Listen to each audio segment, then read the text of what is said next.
जी, अस्सलाम वालेकुम। Welcome to Pakistan Stocknetic. उम्मीद है कि आप तमाम दोस्त खैरियत से होंगे और आज का दिन भी ट्रेडिंग के हवाले से अच्छा गुज़रा होगा। मार्केट की आज सूरत-ए-हाल बहुत ज़्यादा जो है वो परेशान-कुन दिखाई दे रही है। मार्केट ने 450 पॉइंट्स आज निकाले हैं।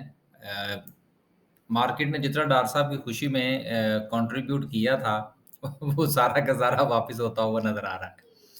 देखिए हम डॉक्टर साहब के हवाले से जब हमने वीडियो बनाई थी, उसमें भी हमने इस चीज़ का जो है वो इशारा का किया था, बल्कि इशारा क्या मेरा ख़्याल है शायद खुली-डुली बात हुई थी कि यार देखिए किसी के आने या जाने का एक परसेप्शन होता है, उसका एक इम्पैक्ट होता है। फिर जब वो ओहदा सँभाल लेंगे, उसके बाद एसआरओज़ जारी करेंगे, पॉलिसीज़ का तसलसल होगा, तो मार्केट के ऊपर जो इम्पैक्ट होगा, वो भी तसलसल के साथ होगा।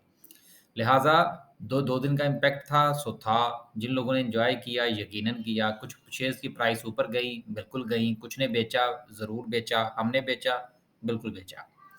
तो ये सारे जो अभी मुहावरे मैंने इस्तेमाल किए हैं, इनका मतलब ये था और मकसद ये था कि देखिए मार्केट की हर लहर के साथ जो है वो चलना सीखें। मार्केट नीचे आई है कोई बात नहीं, जो शेयर बेचे थे कुछ पैसे हाथ में आए थे, उसको हम दोबारा इन्वेस्ट करेंगे। अब इन्वेस्ट कहाँ पर करेंगे ये एक बड़ा सवाल है।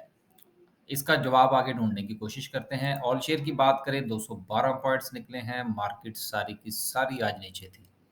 केएमए 30 में से सिर्फ 397 पॉइंट निकले, लिहाजा केएमए 30 को कुछ खास फ़र्क नहीं पड़ा।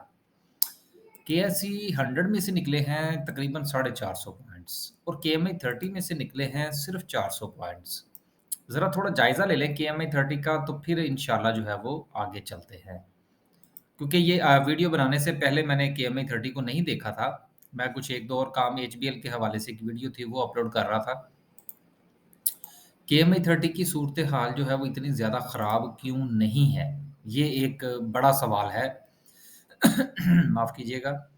बहुत बड़े-बड़े शेयर्स हैं, लेकिन किसी में भी कुछ 1% 1.5% 2% इससे ज़्यादा की कमी हमें कोई देखने को नहीं मिली। ट्रेड जैसा शेयर है जो ₹25 का शेयर है उसमें से 2.74% निकले हैं। मीज़ान बैंक में से चलें थोड़ा-से पैसे ज़्यादा निकल गए हैं, सिस्टम बहुत बड़ा शेयर है। लेकिन एट एन एवरेज देखें तो कोई ख़ास इम्पैक्ट नहीं है। इसका मतलब क्या है? इसका मतलब ये है कि जिन शेयर्स में से माल जो आज पॉइंट्स निकले हैं अ, उनमें से हमें अपनी होल्डिंग को कम करना चाहिए। और अगर हमारे पास केएमआई 30 के शेयर मौजूद हैं और कुछ शेयर मौजूद हैं, तो उनको हमें होल्ड रखना चाहिए। यहाँ से ये चीज़ अख़ज़ होती है कि इतना मार्केट में ब्लड बाथ होने के बावजूद भी इस इंडेक्स को फ़र्क नहीं पड़ा। इसका मतलब है कि फंडामेंटली मामलात ठीक हैं, टेक्निकली मामलात थोड़े ख़राब हैं। तो इनको ज़रा ज़रूर आप अंडरस्टैंड करने की कोशिश कीजिएगा, मैं भी करूँगा इंशाल्लाह आप भी कीजिएगा। आगे चलते हैं और जायज़ा लेते हैं सर्किट ब्रेकर का। सर्किट ब्रेकर में आज माशाल्लाह से 4 कंपनी अपर कैप है लेकिन चूँकि मेरी पसंद की कोई कंपनी नहीं है इसलिए छोड़ते हैं। लोअर कैप की बात करें तो एचबीएल को सबसे ज़्यादा मार पड़ी आज। एचबीएल की स्टोरी के हवाले से मैंने ये वीडियो अपलोड की है, इसको देख लीजिएगा। एचबीएल के ऊपर फिर दोबारा दहशतगर्दी के इल्ज़ामात का सामना है इसको, अब देखें क्या बनता है। लेकिन मेरा नहीं ख़्याल कि कुछ जुर्माना-शुर्माना होगा और बाकी मामलात सेटल डाउन हो जाएँगे। एचबीएल अच्छा बैंक है, आगे आप लोग खुद समझदार हैं। आगे चलते हैं, एक बार ये जुर्माना भुगता चुका है, इसको भी ज़हन में रखिएगा। आगे चलते हैं और अब बात करते हैं इंडेक्स की, कि इंडेक्स में से जो पॉइंट्स निकले हैं, उनमें सबसे ज़्यादा जो कंट्रीब्यूशन था आज अगर हम सेक्टर की बात करें तो वो कमर्शियल बैंक्स थे। अब सोचने वाली बात ये है कि चलें एचबीएल के ऊपर तो जो भी इल्ज़ाम लगा सो या उसका केस चल रहा है, समझ में आती है बात। ये पूरा का पूरा बैंकिंग सेक्टर जो है ये लपेट में क्यों आया हुआ है? इस पर ज़रा थोड़ा-सा बात कर लेते हैं। देखिए इस वक़्त पाकिस्तान के अंदर जो भी इदारे हैं, रेगुलेटर्स हैं, वो पहले से मौजूद हैं। अब ये जो मैं बात करने लगा उसकी तमहीद बाँधने के लिए ये चीज़ ज़रूरी है। देखिए रेगुलेटर्स जो हैं ये मौजूद हैं स्टेट बैंक की सूरत में और दीगर इदारों की सूरत में। लेकिन मसला ये होता है कि जिस तरह आप यूँ समझ लीजिए कि ट्रैफ़िक का कानून तो मौजूद है, कि जी जो रेड लाइट क्रॉस करेगा उसको फ़ाइन होगा या जो कुछ भी है। मसला होता है उसकी इम्प्लीमेंटेशन का। कुछ अरसा तक सूरत-ए-हाल कुछ इस तरह की रही है हमारे फाइनेंशियल इंस्टीट्यूशंस की कि लोगों ने आँखें बंद कर रखी थी। अब जब थोड़ी-सी आँख खुली है तो पता लगा ओहो! ये तो हालात बड़े ख़राब हो गए। अब तो लोग जो है वो रेड लाइट को क्रॉस करना जो है वो जुर्म ही नहीं समझते। तो बिल्कुल उसी तरह से ये हमारे बैंकिंग सेक्टर में भी हुआ है सर, कि बैंकिंग सेक्टर के जो रेगुलेशंस थे उनको वायलेट किया गया। बहुत सारी जो है वो इल्लीगल उसको आप सादा ज़ुबान में अगर हम कह सकें, तो आप समझ लीजिए कि बहुत ज़्यादा इल्लीगल ट्रांज़ैक्शन कह लीजिए उसको। अब वो ट्रांज़ैक्शन डॉलर्स की सूरत में भी हो सकती हैं, एलसीज़ खोलने की सूरत में भी हो सकती हैं, जाली एलसीज़ भी खुलती हैं और ये सारा का सारा जो मामला होता है, ये थ्रू बैंकिंग चैनल होता है। लिहाज़ा अब जब वो कुछ जो वो क्या कहते हैं खुरे तलाश करने की कोशिश की गई है, इन्वेस्टिगेट किया गया है, तो पता चला है कि कुछ साहिबान जो हैं वो बैंक्स के जो लोग हैं, अब जब बैंक के लोग मुलव्वस हैं तो नाम तो बैंक का आएगा, क्योंकि बैंक का काम था कि उन चीज़ों को रेगुलेट करता। लिहाज़ा अब कुछ बैंक जो हैं वो उनके ऊपर सख्ती आई हुई है। अब उसमें जो है उसमें भी एचबीएल शामिल है। यानी कि जिथे पैर उत्थे खैर।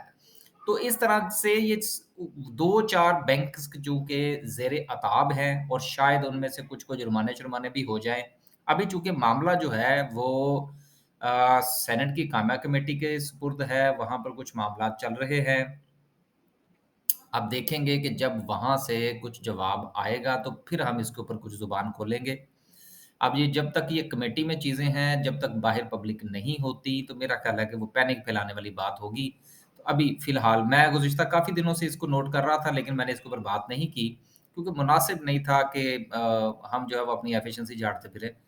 हालाँकि मेरे कुछ दोस्तों ने भी मुझे भेजी चीज़ें, तो मैंने उनको यही शो करवाया कि मुझे नहीं पता इस चीज़ का। तो पैनिक फैलता है ना इस तरह से। तो बहरहाल बात करने का मकसद ये था कि कमर्शियल बैंक्स जो हैं, ये अब देखिए कि इनके ऊपर क्या आता है। लेकिन एक बात मैं आपको बताऊँ कि एमसीबी और नेशनल बैंक, इनके ऊपर कोई इल्ज़ाम नहीं है और इनके ऊपर सिर्फ़ और सिर्फ़ जो है वो सिर्फ़ पूरे सेक्टर का प्रेशर आया हुआ है। और नेशनल बैंक जो है, ये तो उस इसको ये तो सरकारी बैंक है, तो लिहाज़ा आगे आप लोग खुद समझदार हैं। अब उम्मीद है कि बैंकिंग सेक्टर के हवाले से काफ़ी बातें हो चुकी। सिर्फ़ थोड़ा-सा जायज़ा ये ले लेंगे कि किस-किस बैंक ने हिस्सा डाला अपने पॉइंट्स को निकालने के लिए। तो उसमें सर-ए-फ़हरिस्त तो बहरहाल एचबीएल था, इसकी बात हो चुकी। फिर यूबीएल ने कहा मैं क्यों पीछे रहूँ, मीज़ान बैंक भी सीधा, बैंक अल हबीब भी सीधा, एमसीबी, बैंक अल फलाह और कोई रह तो नहीं गया बैंक, नेशनल बैंक। तो अगर आप ये कंपनीज़ का जायज़ा लें कि जिन्होंने पॉइंट्स निकालने में अपना किरदार किया अदा किया है, तो सारे के सारे बैंक्स थे। तो लिहाज़ा खरबूजे को देखकर खरबूजे ने आज रंग पकड़ा, बल्कि गुज़िश्ता काफ़ी दिनों से पकड़ा हुआ है। तो जिनको जुर्माने होंगे, उनको तो यकीनन होंगे, लेकिन जिनको जुर्माने नहीं होंगे जिनका बेचारों का कोई कसूर नहीं है नेशनल बैंक का कोई कसूर नहीं है, मीज़ान बैंक का भी फ़िलहाल अभी तो कोई मुझे तो मेरी मेरी इत्तलात के मुताबिक तो नाम नहीं है, लेकिन अगर हुआ तो कुछ नहीं कहा जा सकता। एमसीबी का नाम नहीं है, तो इसलिए मेरा ये ख़्याल है कि इनके ऊपर नज़र रखनी चाहिए और अच्छे लेवल्स पर इनमें एंट्री बनती है। और वैसे भी हम तो बुरे वक़्त के साथी हैं ना, अच्छे वक़्त में तो हम साथ छोड़ देते हैं। पिछले दिनों हमने छोड़ा काफ़ी शेयरों का साथ, तो आगे चलते हैं। आगे चलते हैं जी और मज़ीद सूरत-ए-हाल को देखने की कोशिश करते हैं कि कैंडल क्या कहती है। कैंडल ये कहती है अभी हम कल ही इस चीज़ के खदशे का इज़हार कर रहे थे कि मार्केट जो है वो 41,000 तक वापस जा सकती है। तो मार्केट ने कहा कि तू चल ते मैं आया। तो हमने कहा हम चले और वो पीछे आ गई। आज जो पैनिक था वो उसमें बैंकिंग सेक्टर का किरदार अभी हमने पहले बात की। अब इस वक़्त जो मार्केट है वो इस इंतज़ार में है कि डार साहब अपनी पॉलिसीज़ का ऐलान करें और उसके बाद जो सूरत-ए-हाल है वो मज़ीद वाज़िया होगी। मार्केट ने जो लास्ट टाइम सपोर्ट ली थी, मार्केट का जो सपोर्ट लेवल था, वो था तकरीबन कोई 40,500 के करीब। अगर हम 40,500 को ही एक लेवल कंसीडर कर लें, तो इस वक़्त मार्केट जो कि 41,000 पर खड़ी है, तो देयर इज़ अ चांसेस कि मार्केट मज़ीद 500 पॉइंट्स लूज़ कर सकती है। तो करे, हम तो चाहते हैं कि मार्केट 500 पॉइंट्स मज़ीद नीचे जाए, ताकि हम वहाँ पर मज़ीद बाय कर सकें।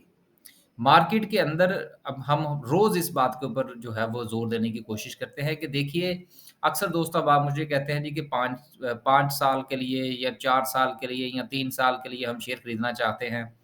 तो हमें शेयर्स जो है वो सजेस्ट किए जाएँ। कुछ जो है वो इससे कम लेवल की बात सॉरी कम अरसे की बात करते हैं, 6 महीने की बात करते हैं, कोई 3 महीने की बात करते हैं। देखिए इस वक़्त जो पाकिस्तान की मौजूदा सूरत-ए-हाल है, इसको मद्देनज़र रखते हुए आप लॉन्ग टर्म के चक्कर में ना पड़ें। अभी थोड़ा इंतज़ार कर लीजिए। मार्केट के अंदर शेयर्स को खरीदिए, थोड़ा प्रॉफ़िट लीजिए 3% 5% 7% जहाँ पर मिले, वहाँ पे पोज़ीशन काटिए, देन इंतज़ार फ़रमाइए। जब तक पॉलिसीज़ का तसलसल नहीं होगा, ये जो ऑडियो-शॉडियो लीकेज हो रही है, ये प्रोसेस मुकम्मल हो लेने दें। नवंबर से पहले-पहले बड़ी-बड़ी लहरें उठेंगी और बैठ जाएँगी। लिहाज़ा आप किसी की लहर के नीचे आने से बचिए। जब ये तूफ़ान जो है ये थम जाएगा, इंशाल्लाह नया साल चढ़ेगा, पॉलिसीज़ का तसलसल के सामने आ जाएगा, खान साहब का गुस्सा-शुस्सा भी ठंडा हो जाएगा, तो मामलात बेहतरी की तरफ जाएँगे इंशाल्लाह। लिहाज़ा वहाँ पर आप लॉन्ग टर्म की पोज़ीशन बनाइएगा, अभी जो वक़्त है वो शॉर्ट टर्म का है। 3% 5% मैं तो कहता हूँ 2% भी मिले तो पोज़ीशन काटें अभी फ़िलहाल। लंबा लेकर बैठने से परहेज़ फरमाएँ। अल्लाह हाफ़िज़।